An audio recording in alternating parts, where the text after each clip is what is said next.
Oh my God, you guys are ruthless in the comments, and I'm kind of here for it. So, how did I meet the woman that was my husband's fiance through the entirety of our divorce process? It wasn't like this. However, I did discover that he was cheating by using this very method with an iPad and my own thumbprint that I saved in it because he kept changing the password for obvious reasons.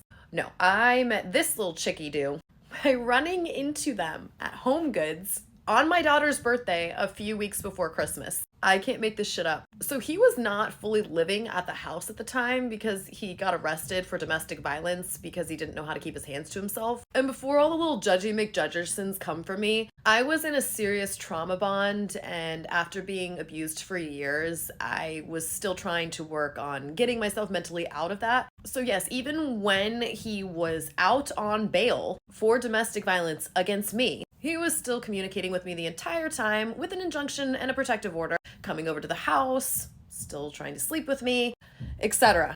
And again, I am not claiming that this was healthy in any way, shape, or form, but that was still my husband. I still made vows. I still loved him. So a few days before my little interaction with them, he had actually just come over to the house and spent the night. So imagine my surprise when I'm in the back of Home Goods, like carrying a trash can and some random items, as one does in Home Goods, and I hear a familiar voice. Now, keep in mind too, the man accused me of stalking him, yet his parents' house where he was staying was nowhere even near this Home Goods. Like, different city. No reason for him to be in that area. So I hear his voice, but then I hear a woman's voice as well responding to him. And I'm like sitting there with my trash can in the back of the store, like, oh man, come on. Because quite frankly, I had absolutely no desire whatsoever to have any sort of confrontation with this man, especially in a public place. So as I'm trying to like navigate to the front of the store, and honestly, I don't know why I didn't put my trash can down. Maybe I was using it as like a buffer, but I walked into an aisle and almost ran into a lady's butt trying to do a quick 180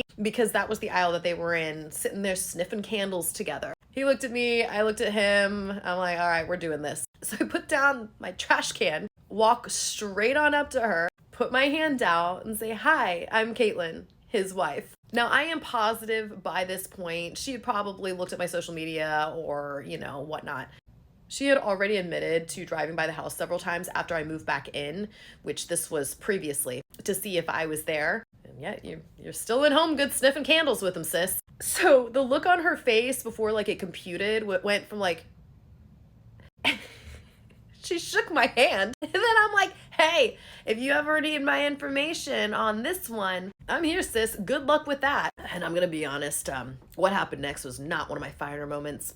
I really was not expecting to run into him, especially with another woman.